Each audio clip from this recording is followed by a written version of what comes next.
she stole the spotlight. Hey fam, what's up? This is Robert Anton here, robertantonnyc.com, coming to you with your no frills American Idol commentary from a singer. Yes sir, we at the top 9 already. It's just flying by, isn't it? It's gonna be over soon. Oh my god, let's enjoy it while it's here, because there may not be a next season. So we started out the show with MK being voted off and the judges haggling over what they are looking for. Harry said he's looking for a superstar. J-Lo was arguing for the emotional connection of the contestants. Tonight's theme was On With The Band, where they put the band on stage with the contestants, and the idols got to meet Fall Out Boys, Pete Wentz, and Patrick Stump, and ask them questions and perform for them. Then we got a production number from them, which was kind of a bit of a surprise on performance night, right? They just kind of threw something at us, starting with Majesty, Alex, and Tom doing Clocks, then Dexter, Jessica, and CJ doing Satisfaction, and finishing with Jena, Caleb, and Malaya doing My Songs Know What You Did in the Dark. And let me tell you, overall, I thought the performance was pretty good, and each one fit into their respective collabs really well. But Malaya was killing it with her head banging and energy, and I never would have imagined she'd go so hard, right? She stole like the whole medley.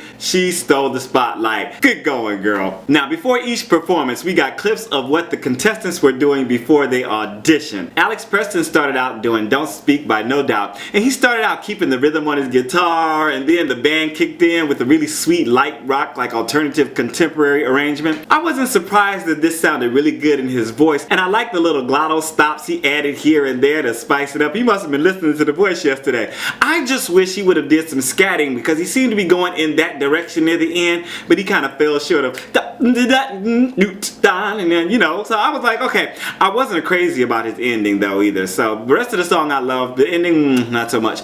Keith said he wants Alex to give a little more edge in the vocal delivery. J-Lo said the arrangement sucked the energy out of the song. Harry told him he would love to see him physically move around and engage the audience. And Ryan ended up taking off his shoe for some reason, and Harry ran off with it. You gotta watch it. Just some random silliness, okay, going on. Majesty Rose is up next. She did Shake It Out by Florence and the Machine, and from the start I felt like she had more confidence. She had her confidence back. She also picked a song with some big moments and seemed to really be having a good time. I know there were some inconsistent notes here and there, but I really enjoyed this performance. Standing strong and just giving us what you have. Really enjoyed it. J-Lo said vocally it was a little all over the place, but performance was a 10. Harry said he dug what she did with this performance and said she's so close to owning the stage. Keith said it was a great song for her and advised her to center. And what he meant by center is sometimes when you get a bunch of energy as an artist, you have this all adrenaline going on, and you rehearse something a certain way, but you know, you're just so spastic that it just kind of diffuses itself. So he's saying basically just pull it down and control that energy and center everything and then let it emanate out. So it's kind of hard to pick up if it's something that you don't do all the time, but as a performer you do learn to control those nerves and that adrenaline and use it to your advantage. There we go. Dexter Roberts was up next. He did Boondocks by Little Big Town, and Dexter started hitting his guitar chords really hard and had Keith and much of the audience singing along with him. He's really doing a great job just picking really good songs for his voice and his genre.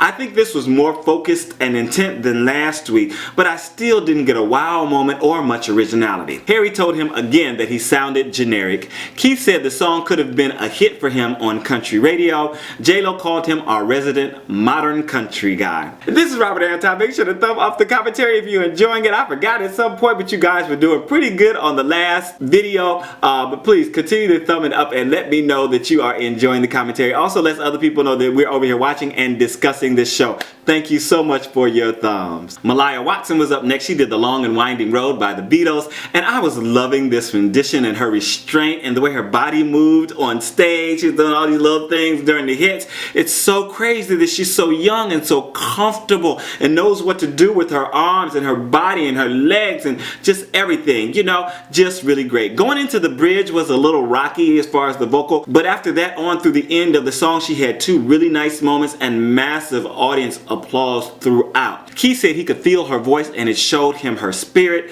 J-Lo said her voice stands out above everybody else's and compared her to a young Michael Jackson. Harry gave her the award for most consistently improving and advised her to forget about stardom and work on her craft. Harry gave the best advice on American Idol in years. Forget about stardom. For every single singer, for every single artist, for every single performer, just just work on your craft. Your craft is what's important. Work on knowing how to do things, how you learn the fastest, how you learn the most thoroughly, and to produce every single time.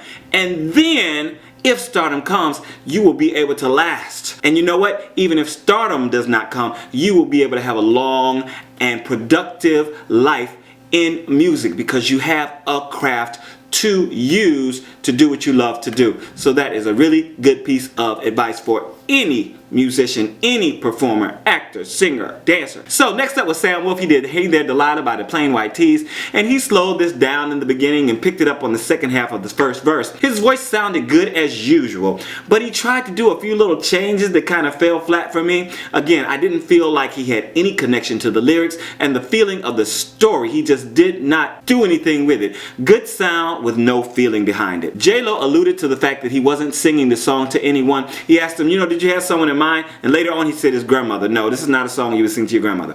Harry said it was smart to strip down the song, but advised him to be more self-assertive. Keith told him to be looser with his voice and glide around the words. Jessica Meuse was up next. She did Rhiannon by Fleetwood Mac, and this was a good song choice to challenge her vocal and emotional range, and I think she really did a nice job with the vocal and even seemed to be a little more engaged in the performance aspect. She could still be a little more animated for me and less stiff, but I think she really nailed the feel of this song. Harry said this was his favorite performance she's done because it felt focused. Keith said she needs to work on being comfortable without her instrument. J-Lo said she could listen to her sing all day, but she needs to make us want to watch her also. CJ Harris was up next. He did If It Hadn't Been For Love by the SteelDrivers, and this song had a nice blues swing to it, so I was hoping it'd really be a good fit for CJ. But it was kind of a train wreck, and I was disappointed. It seems to me that he's regressing. He's getting worse as the weeks go along. And I can almost pinpoint the time. The performance after he had his root canal, he started going downhill, and I just don't understand it. I don't know if that had anything to do with it. It's a shame because I really liked him early in the competition, and I'm hoping every week that he does a great job. Keith told him to be careful to let the feelings to come from inside and shine outward. J-Lo said it started off good but got so off in the middle. Then he brought us back at the end. Harry again told him to work on his pitch. Caleb Johnson was up next. He did Dazed and Confused by Led Zeppelin. Oh, Lord, oh! Caleb never disappoints me. He brought the rock god and gave me a little bit of blues in the process, and the thing is that it all seems to come from way deep down inside him. It comes off as very theatrical, but it also comes off as very authentic to me. J-Lo and Keith stood for him. James Durbin used to do the same thing. He used to do that too. He was very rock, very theatrical, but it also came off very authentic. J-Lo said it was very sexy and he took it to another level. Harry said he didn't know how he could have sung it any better. Keith said the performance came at him like an airbag in slow motion. Whatever that means. Then Jena Irene closed out the night doing Bring Me to Life by Evanescence. And now Ryan is calling her the EDM girl, right? So I guess they found her genre. I like the song choice better than last week's because it gave her voice more time and space to form those big notes and rounded tones that give her such a great individual sound. The band was a little overpowering in places, but her high notes just sailed over the entire proceedings. I just wish I could have heard a little more of the other stuff that was going on too. Harry said he liked the way she used the stage and worked with the audience, and he could hear her voice on the radio right now. Keith said she always delivers and she has her own lane.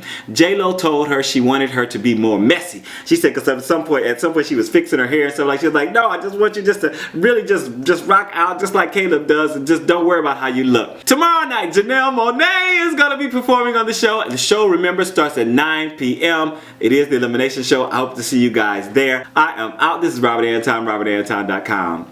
Peace.